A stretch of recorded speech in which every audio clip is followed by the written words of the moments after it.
Hello, welcome to Conversions with non-metric units.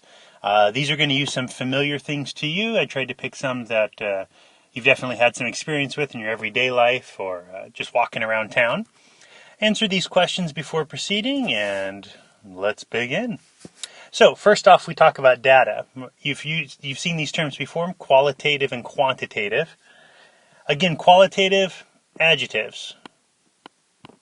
No units, blue, heavy, crystalline, solid. We probably called these observations, which in some cases, that's the only data we're going to be able to make. However, quantitative has units. It's always numerical. We usually use an instrument because of the fact that it needs that information as is. So make sure you're understanding what quantitative and qualitative data is, especially in the laboratory. All right, conversions. Major skill determines success in chemistry. Anything I teach you, I expect to see the same thing. If I don't see the same thing I taught you to a T, then apparently to me you have not shown me evidence you understand what I taught you. So it's very key. Get this skill down, ask questions about it, refine it, get it better, because this is key to your success in chemistry. So if we had an amount of dollars and put it into quarters, your first thought was, well, that won't work. Of course it will. It always will work.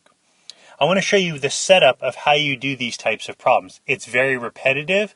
The idea is that you get to use the same skill in many different situations, and this is a main math skill we use throughout the entirety of the year. First thing we always want to do is start off with the amount we know. That is the 2527. On the far right, we put what we don't know but want to know, and that would be the quarters. You're used to doing math so linearly and just going, oh, I'm just going to work my way across and down and so on, reading like a book. This isn't math. This is science trying to show you how to keep it organized, clear, and everything works out in a very distinct manner. Just like you're going from one place to another, you need to know where you're starting, and you need to know where you're going. That's why you start off with what's given on the left and what you're trying to find on the right. Now, just like you're trying to travel down from, let's say Pine Valley to the Lucky Store over next to Dublin, you need to know that you need to walk up Pine Valley to hit San Ramon Valley Boulevard and then travel all the way down San Ramon Valley Boulevard to get to the Luckies. The big key is that when you get to San Ramon Valley, you need to turn. This is like your intersection. And that's what these ratios, I think, illustrate. So the idea is that in $1, I have 4 quarters. This is equal in value. 4 quarters is equal to $1. So I'm multiplying essentially 2527 times 1. Things of the same value on top and bottom are equal to 1. So this will get me the idea that I have 1, 2, 3, 4 significant figures. So that would be 101.1 quarters. Because 1, 2, 3, 4 sig figs. This is the level of work I would expect to see if you'd like to get full understanding on your standards.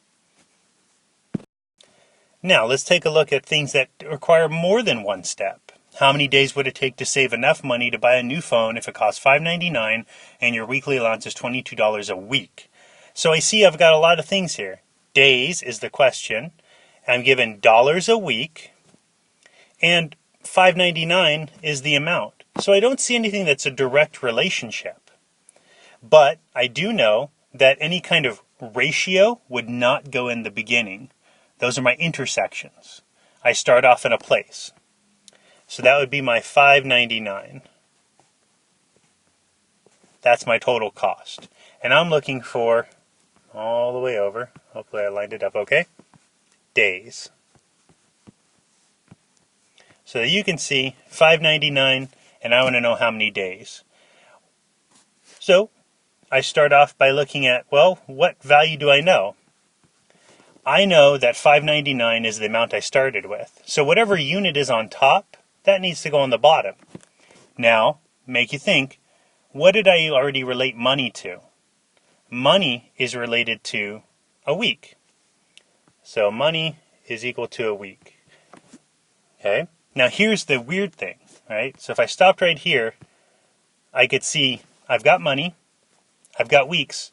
Are weeks equal to days? You'd say, of course not. So I would keep going. The idea is that when you walk from one place to another, what's more important is the streets, not how far you walk.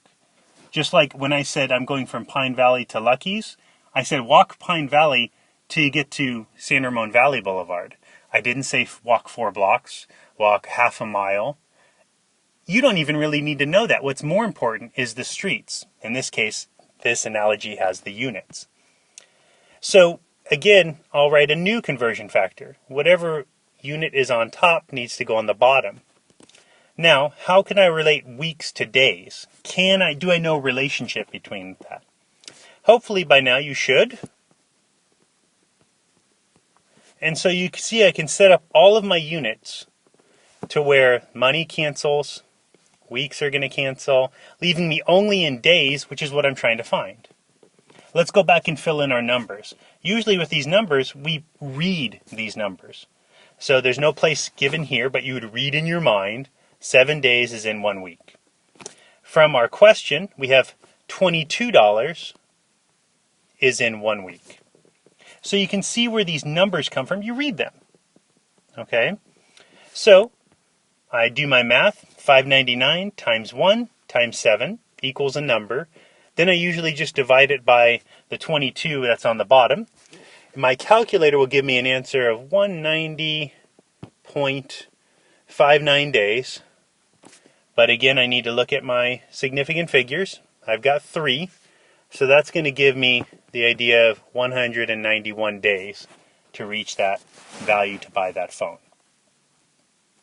So there's a lot going on here. You see I'm going to repeat the same process no matter what the situation. So I want you to repeat my process. You do not work this left to right. Okay? You see that we have a beginning. I'll kind of number them in green. A beginning. And then we write the end. Then we do units. So I'm going to circle the units. That's what we do third. And then fourth, I'm going to put those in boxes. We write in the values. That's fourth. So that's what we do here. I guess fifth would be sig figs. I'm going to lay this out a little bit further in the metric system conversions one, but I wanted to work it here without official rules, so hopefully you follow along, ask some good questions, and we can move on forward with this. All right, ready for our next real example here. How much money would you spend on flour to bake 36 cookies if the other ingredients were already at the house? So here's some ratios we have, right? 36 cookies needs 2 cups of flour. 1 bag of flour is $3.99. A bag has 16 cups of flour. So from the problem itself, what do we know? What is measured? Well, that's our 36 cookies.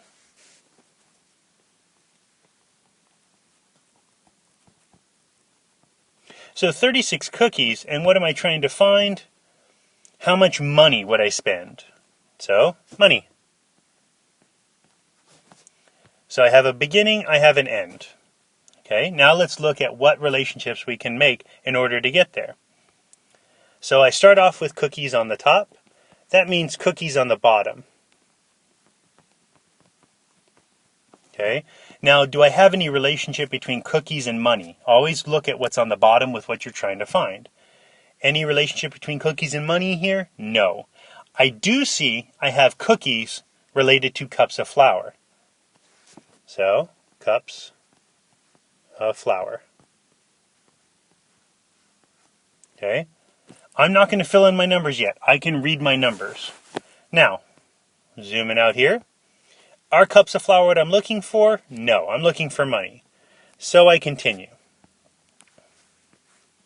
So, when I look at my idea here, what do I have as cups of flour? Because remember, whatever's on top needs to go on the bottom. So if cups of flour are on the bottom, what do I have related to cups of flour? I have 1 bag is equal to 16 cups. So, bag of flour. Again, you evaluate, are bags of flour what I'm looking for? No. The number one way students go wrong and make themselves have much bigger of a headache is they don't write what they're trying to find.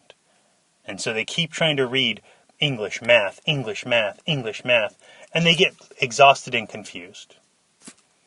Now, I don't have anything with bags of flour to equal money. I don't have money what I'm trying to find. So I put bags of flour on the bottom because you need to have stuff in the top cancel out stuff in the bottom. Now, do I have a relationship of bags of flour to money? Of course I do. Given as $3.99. So now I'm going to go back and put in my numbers. It's $3.99 for 1 bag of flour. 1 bag of flour is 16 cups.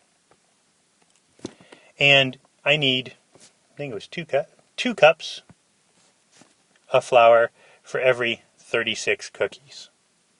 So my units on the top and bottom are canceling out, leaving me only with money as my only value there. So my calculator will tell me, I'll zoom in here, 0.4987 cents, or I should say dollars, so a little under 50 cents. I see I've got 2 sig figs here, so that means I will round up. Remember, not significant for the 0. 1, 2. This is an 8, so that would make it 50 cents.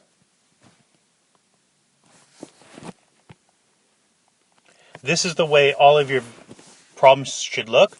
One way students also go wrong is they copy this down and then think, oh, when I do this, I'm just going to write it in top, bottom, left, right, and not do the method I've shown you. That is by far the simplest, easiest, most direct way of learning how to do this. When you try to do it a different way than what I'm teaching you, students have the toughest time. So you have to practice the way I'm showing you. If you're not clear on it, ask questions. I'm here to help. All right, I'd like you to try this one. Answer it on Edpuzzle and come back and look for the solution. Again, your solution should match my solution. No difference. All right, so let's look at this solution here. I start off with writing what I've given beginning and end as my units. Those aren't division, I'm just kind of numbering them. So then I wrote in my units. So I did third. I reflected back that there are 2 nickels and 1 dime. Fourth. I got my answer of 530, and I evaluated I need 3 sig figs for 265. 530 with the decimal makes me have 3 sig figs. All right, answer this on Edpuzzle and come back for the solution to make sure that you did it correctly. All right, so we get 2.67, and that's so many days. There's 24 hours in a day, because remember, I'm trying to get to seconds, so that'll help get there. Hours to minutes, minutes to seconds. Then I go back and fill in my numbers. I have 3 sig figs I start with, so I need 3 to end with. 1, 2, 3. These zeros with no decimal are just placeholders. Again, you see the setup is the exact same. You should follow by writing a beginning and end. Do all of the units, then fill in the numbers. Then use your calculator for the calculation. This segmentation of this will help things be very clear and easy to do when things get much more complicated. All right, go ahead and look number 3. Answer that on Edpuzzle and come back for the solution to make sure that you did it correctly. All right, so we have 108 cookies.